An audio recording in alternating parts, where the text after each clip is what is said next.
I've forgotten it now. God, I've forgotten the tune. Yeah, something like that. Yeah. Yeah. Okay, I'm going to be doing that in the background when you start. Okay? Well, we have started already, so we already caught that. Have we? Yeah, we I've have. forgotten it now. God, I've forgotten the tune. There you go. Oh, I can hear me. So, can you kill the audio, maybe? Kill Philip. Kill the audio. I can hear me. In the background when you start. Okay? Well, we have started already, so okay. I can hear myself coming back through the stream. So, hang on a second. God, I've forgotten the tune. There you go. Oh, I can hear me. So, give me a second. Let's sort this out. Kill Philip. Kill the audio. I can hear me. You shouldn't be able to hear anything now. The only thing I can It's hear. my fault. It's okay. I've got the browser open. What an idiot. Sorry. Right, I'm good to go. No, it could have been my fault. No. It was could have me. been. It was me. It was me. Hello, everyone. Let's start again. Now I'm not hearing myself in my own ears. Go on, you're supposed to be talking. Welcome to Critical Jim. And we're going to be looking at Silent Escape. I was going to start this one by going, this is the show where we talk about level design while playing cool maps. But then I realised I get sued by Darren. So Is that what he says every time, is it? that's his tagline at the beginning of everyone. So today we're going to be talking about the mod Silent Escape, and with me is Philip. Hello. Yes, hello. Now, for those of you who have ever seen me and Philip discussing anything on his site or on Twitter, you'll know that we come from very different places with regards to how we view these things. And so, so let's talk about the original concept for Critical Gem, first of all, right? Because Philip came to me and said, well, you tell me what you came to me. Okay, well, actually, I mean, hopefully not getting too personal here, but I noticed that over the just before I contacted you, you seemed to be really in a bad mood, and everything that you sent, either an email or a tweet or a comment on the site, was as though you were in the worst mood ever. And you were just picking holes in absolutely everything. And I thought, okay, this is quite fun. Why don't we actually make this an event where you pick a mod and just pick holes in it? And if we can find a guest who disagrees with you, then we can have some interesting conversations. Because generally those are the best ones, where two people agree and they have a valid reason for disagreeing. So Yeah. that's kind of how the event came up in my mind. Anyway. Yeah, and I think it was good. And so as we carried on, I asked various people who I respected from a sort of a level design perspective or a criticism perspective to join me. But at the end of the day, most of them, we were singing from the same hymn book, right? Mm-hmm. And the concept of challenging is very difficult when you agree with the other person, you know what I mean? To challenge it and to have that conversation. But you and me seem to have no problem with that. Well, we don't have a bromance. I mean, you've had a bromance with all of those other people you've got on there. You've been sending them flowers and love letters, whereas you and me, we haven't got that going. So, we can fight over it. Yeah. So, I mean, it's interesting, actually, I don't want to spend too long on the intro because this mod is actually quite long and we need to get into it. And we don't necessarily have to play through all of it. I think that's one thing that we've kind of, I think we can play through enough of it to bring out the points that I wanted to talk about, and I'm sure that we can have a valid opinion on all of them. But there's a few things I do want to go through just in sort of this section to sort of set up the conversation, if you like, right? Mm-hmm. About what we're going to do. I'm not establishing rules or guidelines. I'm just simply thinking that we need to talk about these things. So first of all is that overall my opinion of this mod is that it looks great. Yeah, the visuals are fantastic. It's clear a shed load of work has gone into it, and there's very much talent on display. Yeah. Yeah. 2. You're setting me up, but I know I don't want to keep agreeing with you, but it's going to be fine. but 2, I think the music is great. I think the music that they've added, I think it's put in the right places. It sets the right tone, and it's great choices. And if the music was original, and I'm not sure it is, we had that discussion before, then I think it's been very well used. Okay. Okay. Those are my 2 major positive points. Oh, and 3.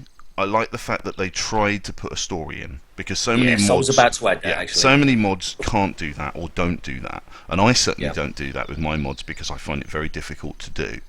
Okay. And so I certainly give it props for for making a decent attempt at putting a story in. Absolutely, and I think that's in some ways that trumps many of the other things. Because for some people, yes, we want gameplay, but we want a reason for gameplay. If I want gameplay, I can play a multiplayer. Yes, that's true. The major thing I think, or my major challenges with this mod, and the things that I really take issue with, are there's several things. One, there is a vast amount of custom content shipped with this mod, loads of models and things like that, which to me add nothing to the mod itself. It's not like we're setting this mod in a completely unique and different environment, like a space station or something like that, where a completely new load of models and that kind of thing would be appropriate.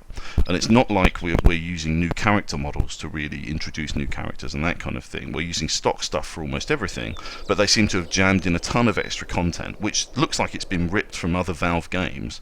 If you go into the mod folder structure, you see that there are folders to do with the CS, like Counter-Strike.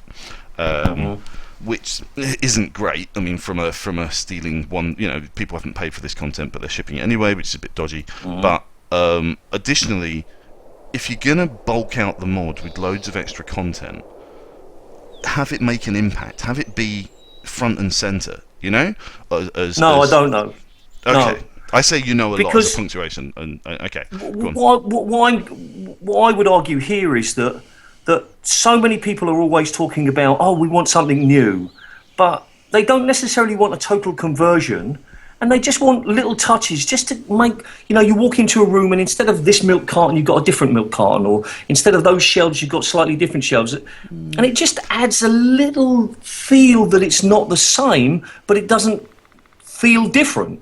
And I don't necessarily want a new car or a new skin for the soldiers. I want to feel as though I'm in the Half-Life universe, but I'm in a place that I haven't visited before. I think that if you're gonna put custom content into your mod, then if you're gonna go to all that effort and put all that work in, and if the models and stuff like that are actually custom, truly custom, i.e. they made them themselves and didn't rip them from something else, then that it's a waste of work if that stuff isn't going to be front and center, in my opinion. And there's quite a lot of stuff around mods like this where they did it just because they could do it.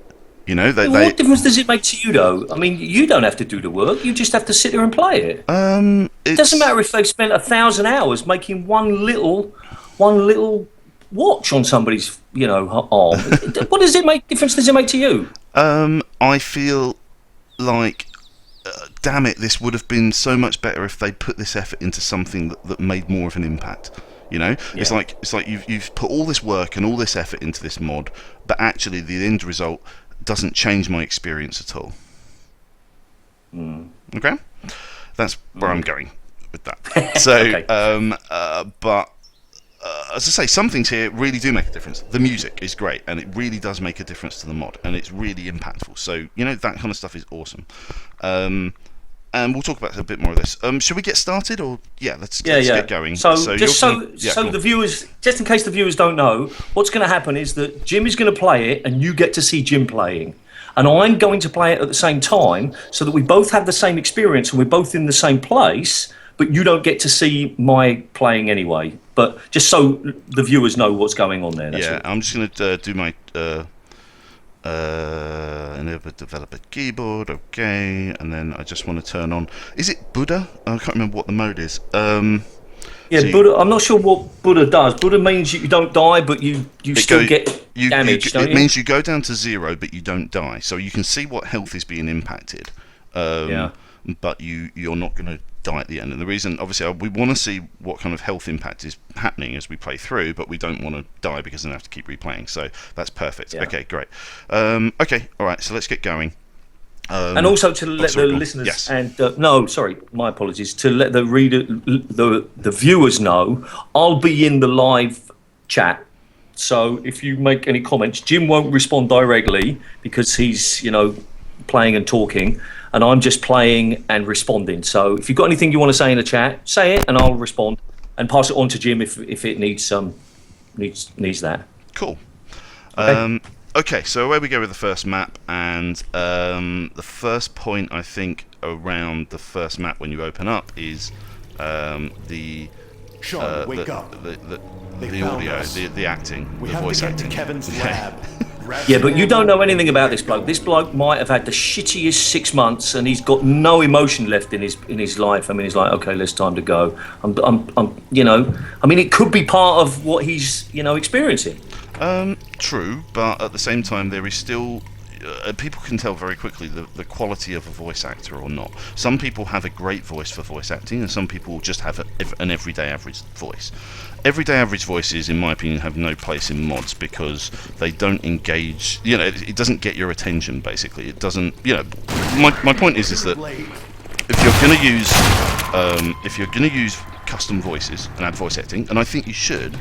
Go to Reddit and go to the subreddit called voice acting, okay? And there is a whole bunch of people on that subreddit where if you give them some lines, they'll record it for you and send it back in good quality with someone who can actually voice act. Don't just get your mates to do it because it sounds cheap and it sounds nasty. Yeah, it does, but he might not know anybody. I mean, he might have, he might not know any English people, and he's done his best, Oh no, okay, all right. There is always, when we're doing these videos, there is always a level of, there are things which are great, things that are bad, and I'm criticising and I'm picking holes. That the this is really the best they could do argument. We can't really have that because, all right, it doesn't stand up, unfortunately, because there are better available. Okay. People are telling you to turn your volume down in game. Oh, okay, thank you. I know it's. Jim said it quite low already, and I've got mine down almost to nothing. Otherwise, I can't hear. That's okay. But people are. All right, so where are you? I'm just about to walk up these really steep stairs. Yeah, I'm just about there too. All right. Now, okay, this also brings another thing. Before we invoke the next barrage of things. So first of all, I like the music. It's really good pacing, and it feels kind of action movie-ish. I like that. But what we're dealing with here is essentially the same encounter over and over again, which is open door, bunch of combine, point blank range, shoot you in the face. Yeah. Yeah. Now, to me, that's a problem. Well, look, to me, if I was one of those combine, that's the way I'd do it. I know that there could be this Gordon Freeman geezer running around, and I know that if I was on my own, I'm definitely dead. I would definitely be in a group, and I would definitely charge in and all guns blazing. Okay. And that might be how people do it. I mean, what we play like in a video game is nowhere near what it would be like in real life. Of course not. And reality has no place in a video game whatsoever. Oh, God, that's a load of rubbish. No, it's not. Reality has no... Okay, so we have to have a certain amount of reality, otherwise we won't know what we're doing. The doors have to seem real. I mean, reality has no place. What I mean is that from the argument, which you do see quite a lot on video game forums and stuff like that, is, that would never happen in real life. Okay. What you need is an understanding of what a video game is. Okay. A video game is not attempting to recreate reality. Okay. Right. A video game is a game, just like Pac-Man, just like Space Invaders. It's a game that has rules, and those rules, are when it comes to gameplay, those rules are really the. I'm going to turn the volume down a bit as well. Again, right the way down because I'm really struggling. Sorry. It's okay. Those rules are what define whether the player has a good time or not. Okay, and trying to insert real life, or realistic as possible life, often detracts from the fun. And that's the whole point of what we're doing here, right? Is to have fun. Yeah, but fun is subjective. I mean, I understand what you're saying. It's very repetitious. You open a door, and they just come running into you. But and this happens all the way through this mod. It does. It's so frustrating. But that's how he's chosen to put his gameplay. I mean, and it's wrong. I enjoyed it. You enjoyed. How can it be wrong if it's just like a choice? Because there is a good way to put a game together and a bad way to put a game together. There's a way that you enjoy it, and there's a way I enjoy it. That's fine, and everybody has their own opinions. However, right, Half-Life, the game Half-Life, has it gives a mapper a set of tools which can be used in various combinations to create fun and gameplay. Right. Those tools and the way they are put together have a good way of putting them together and a bad way of putting them together. Okay? A good way of putting it together will test the player's abilities and challenge them to use the skills that they have or they've developed within the game to do well, to win, if you like. Okay? Well, I'm not just gonna. I mean, you keep saying okay as if I'm. When I say no, yes, I'm punctuating my. I'm punctuating right. my. Where are you, by the way? I am in the I'm in the street, killing the Combine who are coming out of the alleyway. Right. Okay. Okay. In a large group. Yes. Once again, all bunched together. Easy to, you know what I mean? There's really no challenge here at all. I understand what you're saying, Jim, but at the same time, within the context of that universe that has been created, I don't feel that it's that unrealistic within a game setting that that's how they would all come out. Because they know that I'm a badass and that coming in, one rebel on his own is dead. There's not. Are you still there? Yeah, I'm here. Sorry, I'm listening. Go on. No, it's okay. No, sorry, I thought I'd lost you. That was I'm all. patiently listening to one you. rebel on their own is going to die. They've got to come in groups. I take your point, though. You open a door, there's a bunch of rebels. You open a door, there's a bunch of rebels. I don't have the problem necessarily with the bunch of rebels, but it's just the fact that maybe right. Okay, so the Combine are soldiers. Okay, they tactically, what they are doing is moronic. It makes no sense at all. Okay, so for example, if you are coming into a tight space and you're a soldier, you will throw a grenade into that tight space first before you enter. Okay. To clear the space. If you've got one. If you've got one, fair enough. But we would imagine that the Combine do have hand grenades, right? Have any of your Combine thrown grenades in any of the encounters you've had so far on this mod? No. No, neither have I. Okay. So, just to simply have the Combine standing behind the door, waiting to shoot or to be shot, essentially, is what they're doing. It's pretty boring. Yeah, it really doesn't engage the player to do anything other than shoot, to press the shoot button in a particular direction. You know what I mean? And there's really no challenge here at all. Where are you? Okay, sorry. I'm up into the apartments now. Okay, because I wanted to talk a little bit about this this little square just before you go into the apartments. Let me head back down. I actually felt that this was a wasted opportunity here for the reasons that you were talking about. That as soon as that gate is opened, the Combine comes straight out. And I felt that if we'd have been in this courtyard before the Combine had come in, that would have made it much more interesting. But now I just walk through the courtyard and I've lost the fun. Yeah. So timing here, if the Combine had come out of the apartment block, or like maybe been on the balconies above you when you moved into this space, so that you're forced to then retreat, find cover, and then you know what I mean, and then shoot you, and then somehow mount some kind of defense. You're absolutely right. It's this courtyard space is quite a nice space, for something like that. And once again, you're absolutely right. It's a wasted opportunity, and I think that's the problem as well through this mod is that they've played through the games, they've seen what the games do. They've recreated the environments, but they've missed the point of how the environments are put together. And it's a shame, as I say, because the mapping quality is fantastic. It looks great, It does. I hate saying it's a shame. That's but some small changes definitely would have been would have made a big difference. I mean, up until this point. I'm just about to jump down into that hole now. Oh, okay. I'm just moving my way through the apartments, so give me a second. All right, I'll sort of wait there. I mean, up until this point, I could have maybe believed, okay, well, this is how the Combine have been told to attack. Don't wait, just jump in. Yeah. But, I mean, I don't want to start agreeing with you too much, but it does continue all the way through the mod. And that is a fundamental issue that could have been addressed quite easily. Yeah, by simply holding the Combine back, or by me and Darren and other people have talked about this forever. If the Combine are running straight up to you, then you've done it wrong. The Combine are an enemy who need to be at a distance and behind cover so that they use their weapons and don't run up to you and start trying to hit you in the face with them. Yeah. Anyway, so. Tell me when you're down. Yeah, I'm down there and I'm meeting James or whatever his name is. This brings up another point, right? Yeah.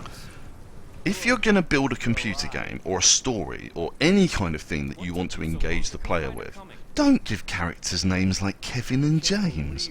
It's ridiculous. Right. If you watch any TV show, if you watch any movie, people don't have these kinds of names. That's not how they're referred to. Says Jim and Phil when they're playing. No. Well, that's true. But this is a documentary, anyway. But but from in a fantasy perspective, you have names like Dr. Mossman, you know, or Dr. Kleiner, or Dog, or Alex. I mean, Alex is a name for a girl, and the point is, the names stick in your mind because they are unusual. Yeah.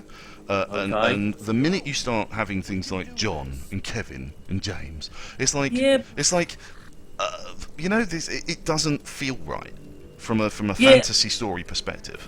Well, the problem is that the people that you're talking about are main characters. Yes. Whereas what we've got here, we've got. Well, these are main characters in this story. These people are important. These are they are. I mean, I won't deny that, but they're just rebels. But they are important to the story, and in any story, I'm out into the big street fight, by the way. Yeah, I'm just getting painted by the in any story, you have to have characters that are interesting, that the player wants to engage with and wants to understand. I'm not saying you have to have a massively deep story and fully fleshed out characters, but to be honest, I couldn't tell you the difference between Kevin and James and the other guy at all, right? I mean, they're just what about rebels. Gordon? Could you have told the difference between a Gordon and a James? Gordon Freeman. Freeman is different. Okay. You only know the first name. Yes. The point I'm trying to make is that maybe the mod is trying to just say we are just ordinary people. We're not specially named people like the TV show. We're just normal people with normal names in a shitty situation. And that's an interesting point as well. And there is some validity to it. I'm not going, I'll agree. What I will say is that if you want, from a mod learning design perspective, if you want players to remember a character and to be able to identify a character, you've got to give them a name that's more interesting than Kevin and James. All right, but then in that case, then they've got to have models that are more interesting than the stock models. Oh, true. I think they've made some choices here. You've got one guy who's, got a sort of Eastern, like Chinesey kind of look, and then you've got another guy with a beard. It was enough for me to be able to differentiate between at least the sort of the Far Eastern, looking guy, and the other guy. So, so I kind of identified between these two. The guy with the beard and Kevin, I couldn't tell you the difference between the two of them. So, but you're absolutely right. Then it's not the best choice. But you are supposed to be a bunch of rebels. Now, this brings us back to our. Where are you first? So I'm just crossed the ravine and the. Yeah, don't cross the bridge. Cross the bridge if you want. All right. One of the things I want to complain about is the fact how easy it is to jump into the river and die. Oh really? I didn't do that. So that seemed like a really stupid thing to do. Yeah, absolutely. But more importantly, there's like a little bit. Yeah, okay, all right. It was a bit stupid, but that's the point, isn't it? You got to explore. Yeah. There's a bridge there, sure. and that bridge could lead to somewhere. And there is actually a crate right next to the fence, which you can just jump over and fall in and die. Ah, that's true. And you would do that because you're a pain, quite frankly. I'm a jumper. I like to get in places that designers like you don't want me to. So I wanted to sort of complain a little bit about that he could have put an invisible wall, or he could have made the fence a bit higher, or something. I mean, looking down into the ravine, it looks terrible. What's going on with that water? Yeah. What's up with that? I have no idea. The rest of the mod what's wrong with great. Well, for me, it's just a horribly repeating texture that just looks awful. Well, it's just like a shitty little canal. I mean, what do you want? Flowers No, I think there's something that they can do though with the water that makes it better. Whatever, they could have picked a better water texture. Talking about flowers, Daz says, "Why haven't you sent him any flowers recently?" Why? Because he doesn't deserve them. He knows what he did. Okay, 1 second. I just need to save because I want to see if I can fall off the walking thing. Good lord, fine, go on then. Okay, wait. Yes, you can. Fall off the walking thing? What's the walking thing? Sorry, the thing that's taking you right across the... What's it called? Yeah, so you're not caged into that at all. Yeah, to be honest, I do take a perspective of if you're dumb enough to jump off and into the ravine. Although, to be honest, a ladder could have been, coming up from there would have been, or could have been... it wouldn't have been that hard, would it? I mean, I think when you're building mods like this, you do have to make decisions about where you want to spend your time. And obviously, detailing the whole bottom of that ravine thing could have been, a lot of work. Then stop me from getting in there, then. Okay, fair enough. But you still, I mean, to be honest, they probably should have done the work because it doesn't look very good anyway. So there you go. Okay, so we're moving down into the more undergroundy bit again. And that thing has just exploded, and they were just standing there waiting for it. Yes. Because my guys now know that the Combine are stupid and just open doors and are waiting behind it. Yes, basically. Yes. And here we go again. I'm sure there'll be another bunch of Combine in a second who come in. Anyway, so one thing I also picked up on is that the NPCs, the non-playing characters that you are with, do everything for you. When you're with them, they press buttons, they open doors, and I understand that they're trying to slow the pace of the player, and they are what we call gating the player into an area until they decide it's time to move on. That can be a bit frustrating if it takes too long and they're not doing anything interesting while you're waiting. Okay, but also, has that happened? It hasn't happened to me. Yeah, it did later on. Yeah, there's an area where this guy walks all the way down a long tunnel, and you have to wait for him to get all the way down to the end. Anyway. It wouldn't have been that hard to got the voice actor to say, "Okay, close the gate, will you?" Yeah, exactly. And I mean, I think that the minute the player is sort of taken out of the interaction with the world, I think that it starts to become a bit of a problem for me. I think it's important that the player is the one who's doing almost everything, because it just keeps it more interesting for them. And a lot of Half-Life gameplay. Sorry. I'll just finish the point. No, I was just going to say that the other argument there is that you're trying to build these characters, you're trying to give them an experience, you're trying to make them seem as though they're not just following you, that they're actually important. Well, that's true. By opening doors and things, it shows that you're not the most important person necessarily in this group. True. A lot of the gameplay in Half-Life 2 is busy work. It's just doing stuff for the sake of stuff to be done, and that's important though, because it keeps the player busy, it keeps the player occupied, and they are constantly, sort of doing this, doing that, investigating this, playing with this. I mean, if you think about Kleiner's lab and all the different gadgets and stuff you can play with, in those areas. Yeah, but they do a lot of that stuff. You don't do it. You don't. They do much. that stuff, but you also have stuff to do too. They always give you something to play with. Anyway, so just a thought. So here I am. So where are you, by the way? I am now at the teleporter. Yeah, me too. I'm just about to get zapped. Let's jump in. So the concept of the teleporter, I think, is quite a good one, in the fact that they're able to change. So you're in this urban environment, and now they can get you into the forest environment without it jarring too much in the story. Yeah. So okay. I'm there. That's quite a clever use of, and it's a good level transition as well. It's quite a clever use of. We want to go to the forest, but how do we get there, right? Normally you'd have to get on a train and travel out for God knows how long from City 17 to Episode 2, right? Yep. But now we're able to just go zoom and go there. So wrapping up that first area, I think that the gameplay areas, or the bad guys, are used in entirely the wrong way. One other point there as well is the hunter that comes out of that doorway back at the street fight. Completely the wrong use of a hunter.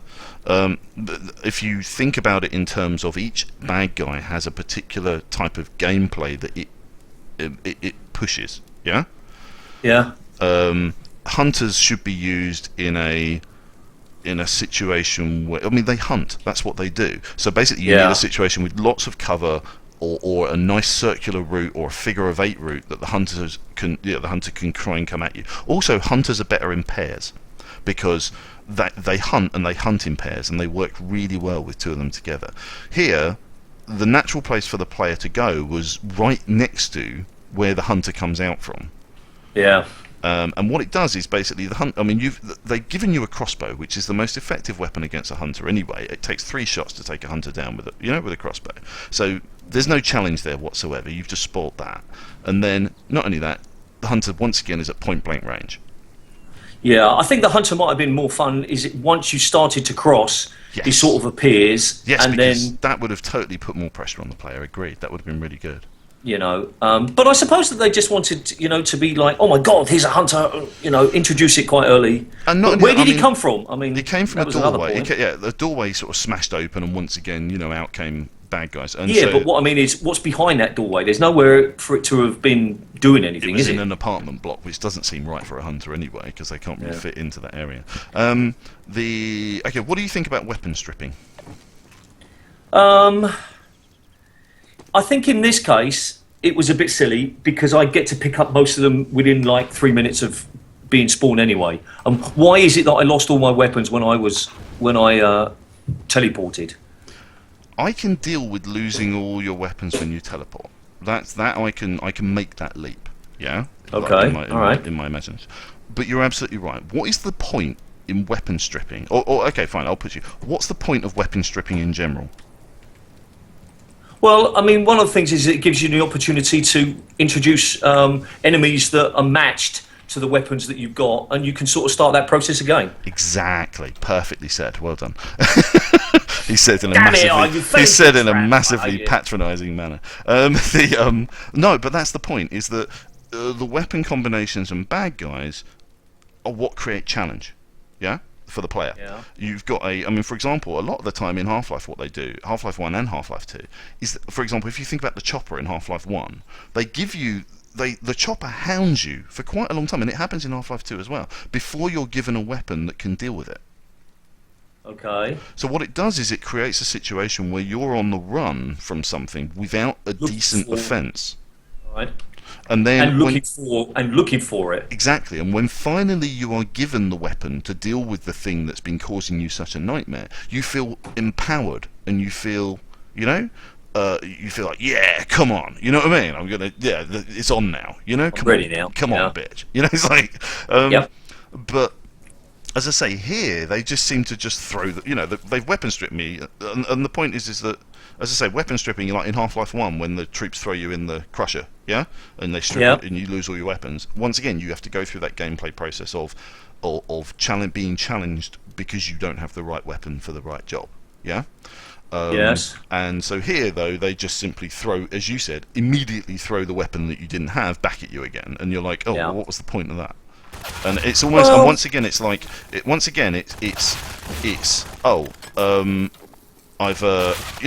seen it done in the game, so now we're going to do that, but we don't know why we're doing it. All right. From a designer's perspective, they do that in Half-Life, don't they? But they don't understand the reasons why the designers do it in Half-Life. They're just simply replicating what they could do.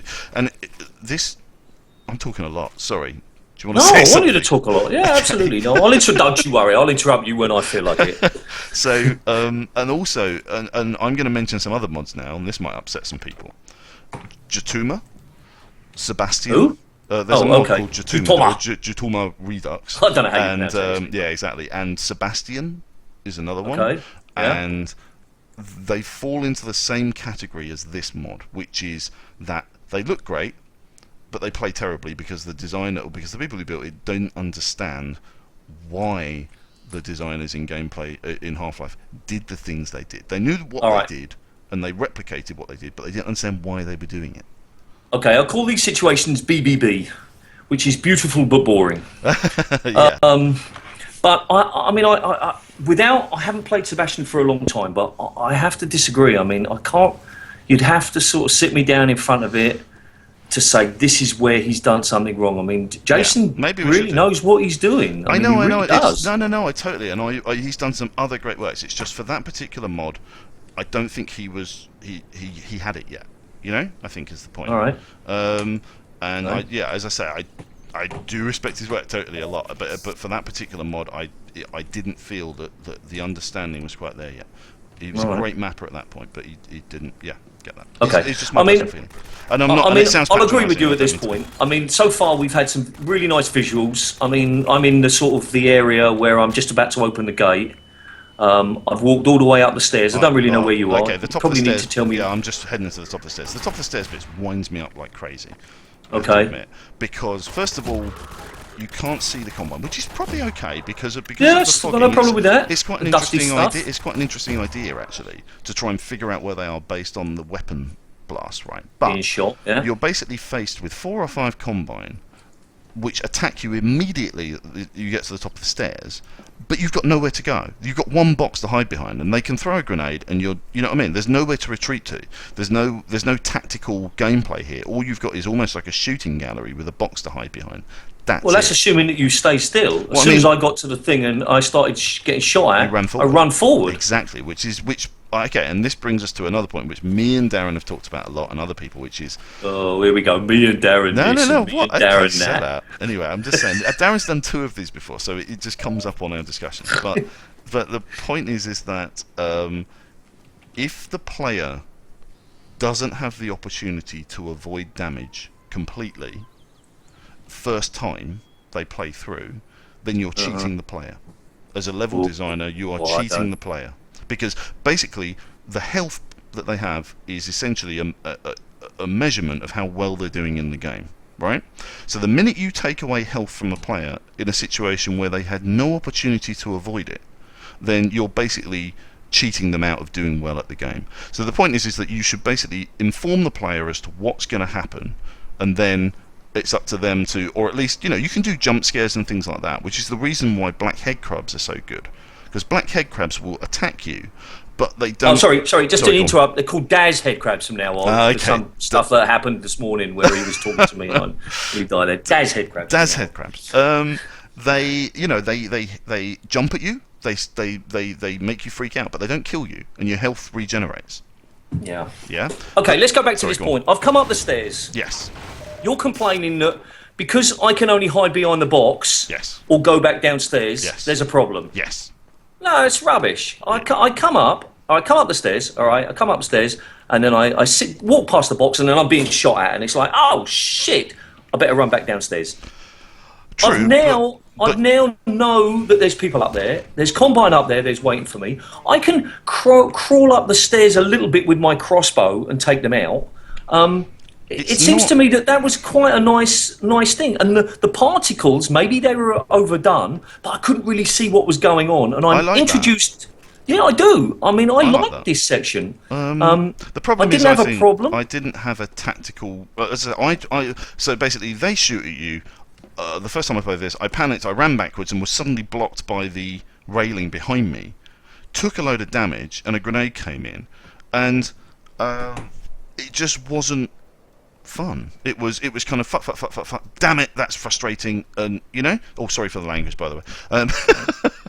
So what you're saying is that you're blaming the mapper because you didn't utilise the situation effectively. You could have gone back down the stairs, but you just ran backwards. And then it's the mapper's fault because I ran backwards and I got shot. No. Yeah, it is actually. Yeah. All right, absolutely. Let's go into the room. What? I mean, I think I might agree with you into that sort of bigger area. Yeah, sure. So what a player does in a map is directly or almost 100% the mapper's responsibility. All right. Okay, which is a bold claim whatsoever. Maybe not 100%.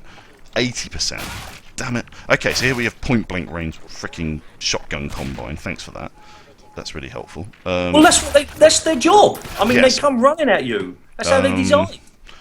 But you should probably have a bit more warning than that. Once again, we're sort of damaging the player without really giving them any warning of what's going to happen. Oh, hang on a second. At the beginning of the mod, you're complaining it's repetitive because every time they open a door, there's a bunch of Combine. And now you're saying, I was surprised when I opened the door and there were Combine behind it. How much more warning could you have had? No. Normal Combine is fine. I'm dying over and over again, by the way. I thought I wasn't supposed to die. I've got Buddha on. Anyway. I haven't died yet. I've been quite lucky. So the... right, okay. So the main goal of what we're trying to do when we build a map like this is we're trying to create a tactical situation that the player can use their skills to conquer. Right? Mm-hmm. That's what creates the fun. For you? Not for me, in general. Right? I don't know. I mean, you're making a big jump there. I mean, I do agree that in general it's nice to have tactical options, but some people were just quite happy to just open doors and shoot shit. And that's fine, but I'm sure they won't complain about this mod, but I will. Fair enough. Now, I mean, Combine troops with shotguns are actually one of the hardest bad guys in the game. Yeah, I hate them. Well, I mean, when they're used properly, I think they're great because it really does. I am all up for things being difficult. I think things should be really hard because we've all played tons of Half-Life games before, right? Half-Life mods. They should be really difficult, but really fun.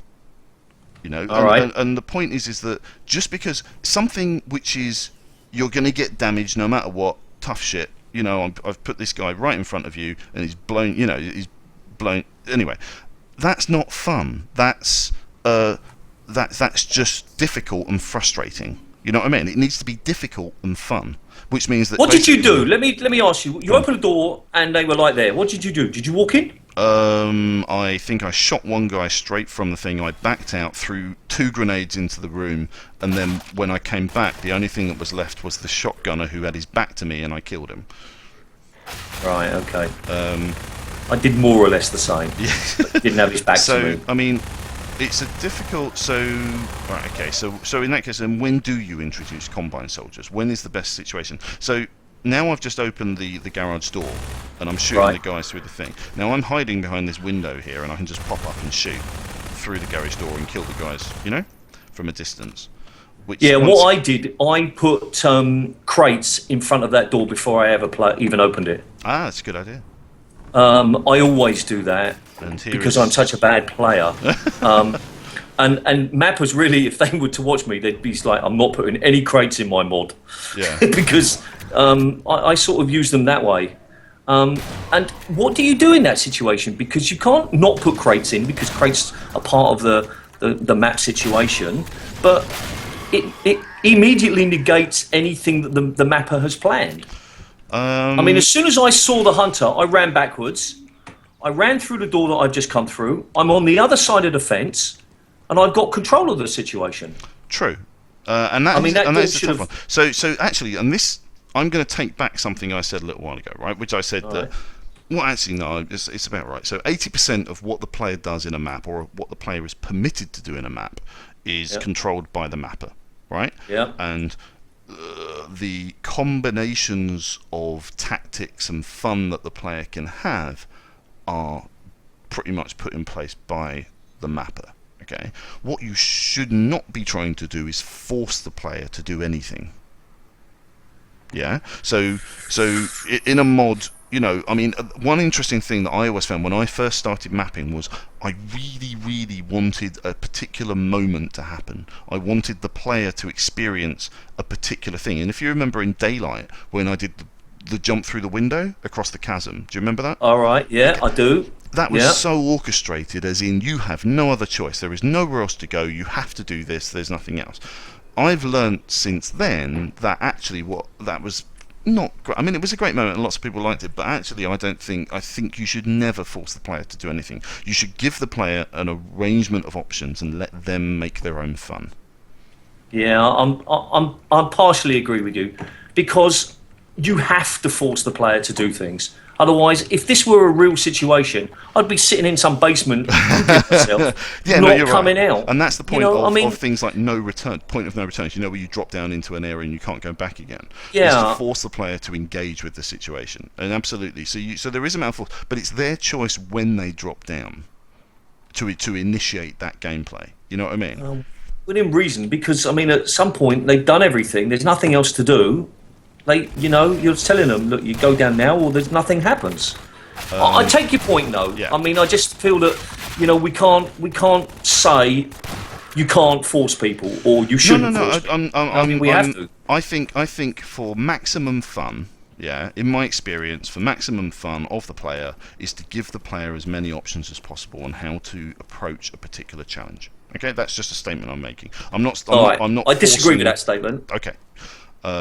But I think that the real joy of playing games like Half-Life, especially when a map is done well, is that you have a challenge that you are giving to the player, and you have you give them as many options as possible, and the player makes their own choices and makes their own fun and creates their own tactical approaches to a situation. Yeah. For example, within reason, though. Yes. I mean. You can't give them so many choices. You can give them a couple of different routes. You can give them a couple of different weapons. You can give them a couple of different ways of reaching somebody. It can't be unlimited. Otherwise, it just turns into an open world where you have no objective and no control. No, you're absolutely right. And it is that fine line between a linear FPS game, where I mean, the pathway in it's very rare to get a Half-Life mod where you can go multiple routes but it's all done on a minor scale. So it's not like, as you said, like a huge open world FPS where you can do whatever you want. But if you think about each area as being its own little sort of microcosm of gameplay, within that little microcosm, you can give the player lots of options, right? The gravity gun is a great option with various like the gas cans and things like that. Yeah. The gravity gun provides that kind of flexibility of gameplay, and it's great. And grenades do as well. Grenades are fantastic for that kind of thing. So where has the modder gone wrong in this particular section? From once you've opened up that bigger door and you've seen the hunter. I would say, so the hunter fight tends to be sort of stuck in this little courtyard with the truck, right? Because you can't really get past it. You can retreat back into the room.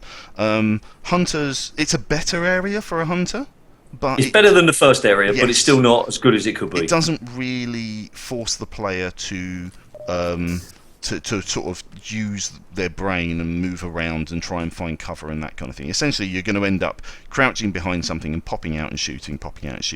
The hunter doesn't seem to really pursue you around the area, if you see what I mean. Because hunters are really dangerous when they get up close. They kick you, and it takes half your life. You know, it's crazy. They're really, really powerful. So, I mean, I'd say that was kind of the misstep there. I mean, I will say that what I do like about this area is the tiered level to it. You're going up in steps, if you know what I mean. As you come up, I really like that. Yeah. Okay. Yeah. I mean, I enjoyed this level. I can't disagree with you about the hunter. The hunter wasn't used as effectively, and I might not have introduced the hunter until after I'd put the batteries in. Yes. And if I'd put that final battery in and I'd heard him, and I'd be like, oh. And I mean, they're come out now. Yeah, and I mean, they're probably. I mean, hunters are actually really susceptible to the gravity gun and physics props. It will take a couple of hits with a physics prop to put one of them down. Yeah. And obviously the crossbow is once again a very effective weapon against the hunter, and you've got it. And you get given it very early. I think one of the missteps as well is the fact that they always, and we've talked about this on other critical gyms as well, is they always give you the solution to the perfect weapon before you got need to use it. And so as a result, the player points, shoots, and you're done. That's it. You know? Yeah. There isn't really much of a challenge. Anyway. All right, where are you? I'm by the steam pipe. The battery puzzle. Okay. We have to talk about the battery puzzle. All right. Yeah. Okay, we do. All right. Fair enough. I puzzle. love them. Okay. All right. It's a little bit of a cliche. You're right. But they wanted something to just, for you to explore a little bit. But what are you exploring? The three batteries are almost right next to each other. There's no challenge here. There's nothing. They should have put one of the batteries right at the beginning when you portal in. They should have been distributed through. Well, the problem is the minute you see a battery, you know there's a battery puzzle. Right? Yeah. So I don't know. I've seen a few batteries without puzzles. Really? I can't remember ever seeing that. But okay, fair enough. But you know what I'm like, though. I jump everywhere, and I'm. To me, whenever I see a battery in a mod, there's a battery puzzle, right? Now, the point of a battery puzzle, the gameplay that the battery puzzle is there for is go and explore the area. Yeah, go and explore the area, and therefore the key to making it fun or good is to make the area as interesting to explore as possible. Okay. Okay, and here. There is no area. There's nothing. It's just a bit of scrubland outside and an indoor area, and that's it. So the whole point of the puzzle is lost. Did you find the 3 boxes? The 3 boxes. What do you mean? There's 3 crates with ammo. No. Where are they? Oh, well, here we go. You're quick enough to complain that there's not much to explore, but you didn't even find them. Because I was looking for batteries. Because, okay, I've got them. I found them over the back. See, why wasn't one of the batteries over here? That would have been great. Yeah. Okay. You know? Yeah, I agree with you. Okay, but just in general, the go find something puzzle is... come on, guys. Let's... I mean, once again, a puzzle that you know the solution to isn't a puzzle. Yeah. It's just something to do. It's busy work. It's something to keep the player occupied. Or it's to give them a rest between having to, killing everything. You got like a change of pace, get a chance to explore. I'm not saying I know puzzles are difficult to put together. And I know that they can, and it takes time and effort and stuff to make it work. Making a good one, yeah, absolutely. Yeah. And I know that, but that I've when puzzles just don't work and you're like, I really want this to work, but it's just not going to work, But the I don't know. Is it a case of no puzzle? I mean, imagine this area without the battery puzzle. All right, just for a second, you'd have just killed the hunter, maybe flipped the switch, for example, and then just ran through to there, and that sort of, at least they've kept you in that area for a little bit longer. At least you've maybe explored. At least you've had a break from killing the hunters. True. You've seen the telegraph pole fall down. I'm trying to jump on top of this. I'm trying to jump on top of the shack right now by stacking stuff. Anyway, yeah, he did it. Okay. Yes, but I mean, once again, it's sort of, if you're going to put puzzles in your map, try and make them original. Do spend a bit of time, make a bit of effort, make the player think, and actually make it enjoyable. I mean, if you're going to do a battery puzzle, put the battery somewhere really sneaky. Make the player really push for it. Well, or just do something that's more interesting than scattering a few batteries on the floor and putting them in, because it's a waste of time. Anyway, moving on. All right, let's move on, because one, you're right, and two, I hate agreeing with you.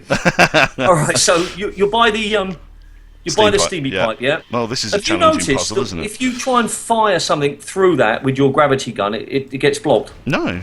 Is it? Okay, that's interesting. So they no-clipped it, or whatever you call it. So even if you had like 1 billion health or something, I don't think you'd be able to get through. No, I've never noticed that before. No, it's necessary. You've got to make these choices, because I mean, there's a point of forcing the player. Yes. So I guess you could call this a puzzle. Yeah, I would. I'd call it a puzzle, or at least a thinking section. And what's the point of it when all you've got to do is move through to the other room and turn a wheel? You're not exactly challenging the player, are you? Not you, them. No, anyway. Right. It wasn't you. You didn't do it. No. You're not responsible for that. I did turn a thing, but it didn't work. Oh no, you got to turn it. You got to hold it down. You get some ammo. Sure. No. It's nothing wrong with a little side room with some stuff in it. That's all fine. But just what's the? Oh god, I'm trying to kill this zombie. It's not happening. What's the point? I don't understand the point of why they put it in, other than they've seen it done and they thought that's what they should put into a mod. Right? Yeah, I mean, you do get that a lot. People make a mod and they know how to do something, and they say, "Okay, I'm going to put it in there now because I know how to do it." Yeah, and it's like not, they do it just because they think they should, not because they know why. Why, or yeah, exactly. So yeah. Anyway, but did it cause you any problems? What do you mean? Well, in the sense that, I mean, you're complaining about it, yes. But did it actually cause you a problem? It made me angry. That's a problem. Yeah, but you're angry all the time. I don't really understand your argument to say, did it cause me a problem? Well, it's a bit like, the thing about the custom content. It didn't do anything negative for you. You just didn't particularly like it. It filled up my hard drive with crap that wasn't necessary. Which you can delete when you finish playing it. Who knows what crap you put on your hard drive? You're the one. You are the one where you've always talked about unnecessary big downloads. Yeah. That's a big thing for you. I know that because we've talked about it before, and you've had to go at me about that before. Oh, I have, yeah, making people you're like, download Jesus, stuff. These images are huge. What are you doing? Yeah. I've there you go. Yeah. All right, okay, that's fair enough. Okay, all right, let's talk about the door now. Oh, for fuck's sake! Sorry. Well, stop swearing. Sorry. The first time I played this mod, I just, even with a big yellow arrow on the wall pointing to it. Is it orange? It looks yellow to me. I just ended up wall spamming around the whole area because I'm like, this is a dead end. I'm stuck, and there is a thing. The minute the player starts hitting the walls with a crowbar, or then you're in trouble. starts pressing the use button all the way around, then you've failed as a level designer. This could have been solved sort of much earlier. Where we've crossed that little canal thing. Yeah. And the guys did it. Yeah, a bit of voice acting at that point was, use the hidden button that looks like an electric box. I had a better thought, right, than that, and I agree with you on that point, right? But what would have been better is, rather than creating a bunch of crates and stuff like that in your models, why didn't you just create a really cool little model that looked like something else but was really distinctive and stuck out, so that the player would have seen it and it would have stuck in their memory, as opposed to it just being a grey power box? Do you see what I mean? Like a sort of a yellow or a red fire, like thing, or a Fire yellow, you know what I alarm. mean, or something like that would have really stuck out, and the player would have seen them go boop, and so the minute, you know what I mean, they saw it again, I it would do, have been like, but I mean, it's supposed to be hidden. I mean, if I'm a combine and I see this true, big but fire button, I'm going to think, well, but that's there for. no, but you know what I mean. I mean, I think the point is from a gameplay perspective and from a player perspective, it's necessary to if Make it something- obvious. If something's important, you need to point it out. You need to Yeah. have it really screaming at the player. So anyway, but honestly, the first time I did it, the yellow arrow just didn't. If it was a secret box, why would you put a yellow arrow into it anyway? Yeah, no, I mean, I can't disagree with that. If you It want to did go take along me your a while as realism well. perspective, Yeah. but there Perhaps you go. the combine are colourblind. Yes. They can't see yellow or orange or something. Or maybe they don't understand arrows. So where are you now? I've just opened literally it just to the gone Vista. through. Oh no, I'm not there yet. I'm just picking up some pickups there, and I'll be out in there in a second. And there is, oh god, there's so many problems here. Okay, the vista is fantastic, yes, but you can't yeah. enjoy it because someone's shooting you in the back of the head. Yeah. Well, where have you, well, somebody's shooting me in the front of the head. Well, Well, right. you don't just jump out into a vista like that, do you? You sort of hang back a little bit. I mean, if you think about the great vistas in Half-Life, like Half-Life 2 especially, where you come out of the mines and there's that fantastic view of all the Combine walking across the bridge with the Striders up in there. Do Yeah. you know what I mean? Or, for you're example, given a chance to enjoy it. exactly, the beginning with Alex, where you see the sisters all go supernova, you know? The point of a vista like this is, as I say, it's wasted if your initial view of it, the very first time you see it, is interrupted or spoilt by something, I think. I mean, it's a great vista to fight the... it's a great vista to fight the... oh, sorry, you okay? Yeah, no, I just suddenly the gunship appeared out of nowhere and I wasn't ready for it. As I say, it's a great vista to fight the gunship in. It's a fantastic area, but just that initial view should never be spotted. If you're going to put this much effort into a vista, don't put any action there. It's not. It ruins it. For me. Right. Okay. I mean, all right. Okay. I'm I mean, die a lot now. But, go on. well, actually, I've got a tip for you, but I'll tell you about that in a second. Sure. I understand what you're saying, but at the same time, he's trying to create something that is not, oh, look at this lovely thing. It's like, there's a nice view, but there's death behind me. And maybe I'm contrasting the beauty with the pain. And I'm just talking out my bum now. But what I'm trying to say with is, pain. I love it. It's dramatic. what I'm trying to say is that we've become so used to those, as you say, we see a beautiful view, we know that we got time. Well, maybe he's tried something different. Maybe he's tried to basically say, look, you don't have time to, smell the roses here. Yeah. You've just got to keep going. And I like the fact that you have this optimistic, open-minded view of all this stuff, and it counters me completely.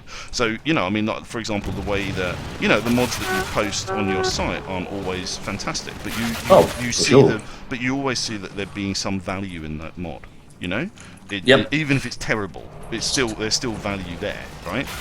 There is. I'm still getting shot. Damn it! I thought. All right. Where are you? You're by the are you at the top level? Yes. Go to the crate with the rockets. Yeah. Jump over the crate and get behind the two Can you do that? two big. Oh yeah. Yeah. There's like. And you can hang around here. So I mean, this is your job to point things like this out. You can hang around here, Yes, I hadn't seen and that. and as long as you've got a little bit of life, you can just keep picking up the rockets. And he just comes around the corner every now and again, and you like bam. So you're going to say that that's a flaw in the level design? No, I'm going to say that there's an think it is. opportunity if you've spotted it. Maybe you've just run around and didn't use the environment to the maximum of its potential. Okay, so maybe. I'm not necessarily the best player, I will admit. I struggle sometimes. These kind of fights are tough because, especially to make a gunship fight interesting these days.